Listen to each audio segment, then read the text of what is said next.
Hello friends, education અડ્ડા 71 YouTube ચેનલમાં આપ સૌનું હાર્દિક સ્વાગત છે.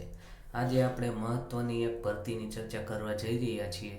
સ્ટાફ સિલેક્શન કમિશનમાં અત્યારે 10 પાસ ઉપર નોન ટેકનિકલમાં મલ્ટીટાસ્કિંગની ભરતી બહાર પડી છે 5 તારીખે. તો આ વર્ષની સૌથી નીચામાં નીચી ક્વોલિફિકેશન ઉપર લેવાનાર આ પ્રથમ ભરતી છે અને ખૂબ જ મોટી ભરતી છે મિત્રો.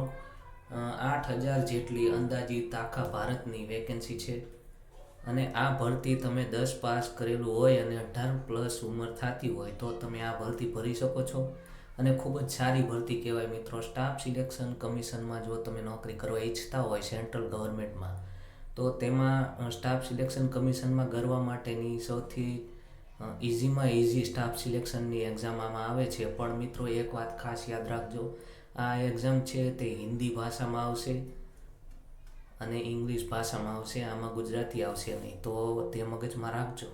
તો ચર્ચા કરીએ. સ્ટાર્ટિંગ 5/2થી ફોર્મ ભરાવાના ચાલુ થયા છે અને લગભગ તમે લાસ્ટ ડેટ છે તે 25/3 સુધી તમે ભરી શકો છો. 23/3 સુધી. તો આ હતું. હવે આગળ જોઈએ. હવે પછી આપણે જોઈએ તો આમાં ઉંમરની લિમિટ કેટલી છે. આ ભરતી અંદર સ્ટાફ સિલેક્શનની મલ્ટીટાસ્કિંગની ભરતી અંદર 2 પ્રકારની પોસ્ટો છે. એક 18થી 25 વર્ષ વચ્ચેના લોકો માટે છે અને એક 18થી 27 વર્ષ વચ્ચેના લોકો માટે છે. 2 પ્રકારની ડિફરન્ટ પોસ્ટ છે આમાં. તો તમારી ઉંમર છે તે 2/1/1996થી 1/1/2003 વચ્ચે જન્મ થયેલો હોવો જોઈએ જો તમે આ પ્રથમ પોસ્ટમાં જવા માંગતા હોય તો. અને બીજી પોસ્ટ માટે છે તે 2/1/1994થી 1/1/2003 સુધીની લિમિટ હોવી જોઈએ. આમાં તમારે ફોર્મ એક જ ભરવાનું છે, પણ જે પ્રમાણે તમારા કટ ઓફ આવશે તે પ્રમાણે જે તમારી ઉંમર થતી હોય તે પ્રમાણે તમારું સિલેક્શન થશે. હવે આગળ જોઈએ તો SC/ST ઉમેદવારો છે તેમના માટે 5 વર્ષનું રિલેક્સેશન છે. OBC માટે 3 વર્ષનું રિલેક્સેશન છે અને બાકીનું જે કેટેગરી મુજબ આવે છે તે પ્રમાણેનું રિલેક્સેશન મળે છે.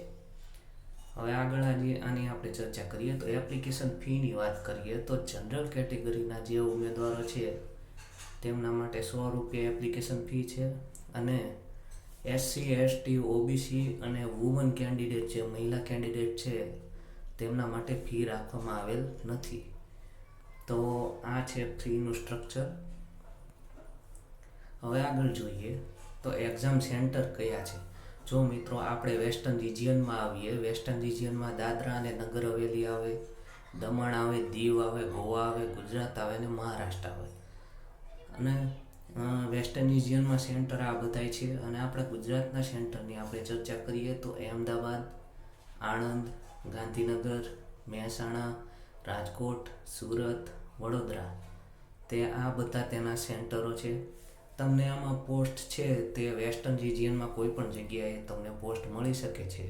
પણ જો તમારી જે મેરિટ છે તે સારું હોય તો તમે ગુજરાતમાં પણ પોસ્ટ લઈ શકો છો. તમારા મેરિટ ઉપર ડિપેન્ડ કરે છે.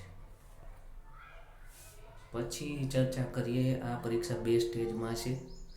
પ્રથમ પેપર હશે તે ઓબ્જેક્ટિવ ટાઈપનું હશે. તેમાં 4 સબ્જેક્ટ હશે. સૌપ્રથમ જોઈએ ઇંગ્લિશ. આમાં તમારે ઇંગ્લિશ આવશે, એટલે ઇંગ્લિશ કર્યા સિવાય તમારા માટે છૂટકો છે નહીં.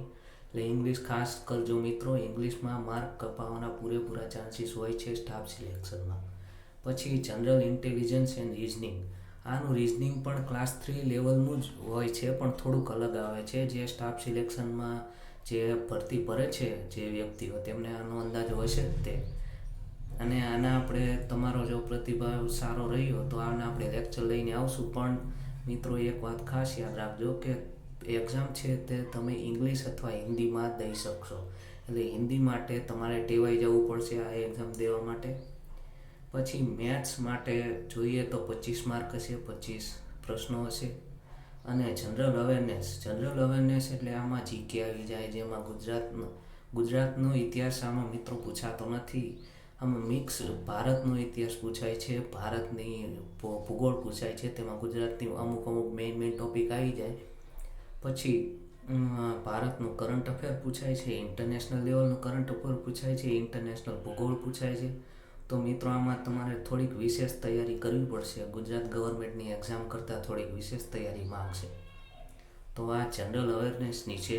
અને મિત્રો એક વસ્તુ ખાસ યાદ રાખજો કે જો તમે સ્ટાફ સિલેક્શનમાં એકવાર સિલેક્ટ થઈ ગયા તો તે તમારા માટે ખૂબ જ સારી પોસ્ટ ગણાય છે. મિત્રો આપણી ગુજરાત ગવર્મેન્ટની સ્ટાફ ક્લાસ 3 લેવલની પોસ્ટ કરતાં પણ સારી પોસ્ટ ગણાય છે. મિત્રો તો એન્ટ્રી લેવલ માટે જો તમે સ્ટાફ સિલેક્શનમાં કરવા માંગતા હોય તો સૌથી સહેલામાં સહેલું પેપર આ પોસ્ટનું જ હોય છે.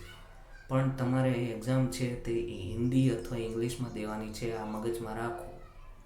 પછી જો તમે આ પેપર ક્વોલિફાય કરી નાખો પછી તમારે 50 માર્કનું પેપર આવશે.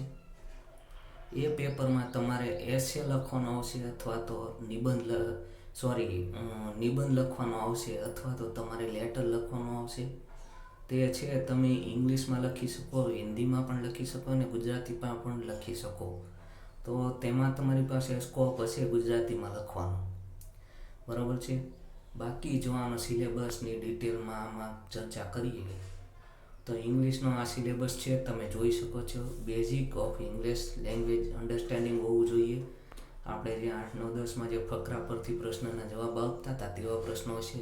વોક્યુબ્યુલરી હોવી જોઈએ, ગ્રામર સારું આવશે, સેન્ટેન્સ સ્ટ્રક્ચર એટલે એક્ટિવ પેસિવ વોઇસ ને એ બધું આવશે, સિનોનિમ્સ એન્ટીનોમ્સ આવશે. પછી આગળ ઘણું બધું જે રાઇટિંગ એબિલિટીમાં આવે છે તે બધું પણ આમાં આવશે ઇંગ્લિશમાં. એટલે ઇંગ્લિશ તમારા માટે કી પોઈન્ટ સાબિત થશે આ એક્ઝામમાં. પછી જનરલ ઇન્ટેલિજન્સ અને રિઝનિંગની વાત કરીએ તો તેમાં અહીંયા ઘણું બધું લખેલું છે સિલેબસમાં. હું તમને બેઝિક કહી દઉં તો સિલોગિઝમ આવશે, સિટિંગ અરેન્જમેન્ટ આવશે, પછી સિરીઝ આવશે. પછી આપણે જોઈએ તો આકૃતિવાળા જે પ્રશ્નો આવે છે, ફિગરવાળા, તે દરેક પ્રશ્નો આવશે રિઝનિંગમાં. એટલે રિઝનિંગ તમે આમાં ક્લાસ 3 લેવલનું સિમ્પલ રિઝનિંગ નહીં હોય મિત્રો, થોડુંક તમારે થોડુંક આગળ જવું પડશે, થોડીક વિશેષ તૈયારી માંગશે. તો મેથ્સનું જે ટોપિક છે તે આપણે ક્લાસ 3ના જ દરેક ટોપિક છે, પણ થોડાક પ્રશ્નો છે તે ક્લાસ 3માં આપણે જે તૈયારી કરીએ છીએ તેને રિલેટેડ જ આવશે. એટલા બધા હાર્ડ પ્રશ્નો પણ હશે નહીં. તો મેથ્સમાં તમારે થોડુંક વિશેષ જે છે તે ડેટા ઇન્ટરપ્રિટેશનમાં થોડુંક ધ્યાન આપવું પડશે.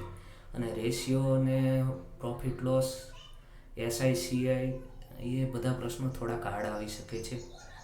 પછી જનરલ અવેરનેસની વાત કરીએ તો જનરલ અવેરનેસમાં હમણાં મેં તમને જણાવ્યું તે દરેક ટોપિક જનરલ અવેરનેસમાં આવશે.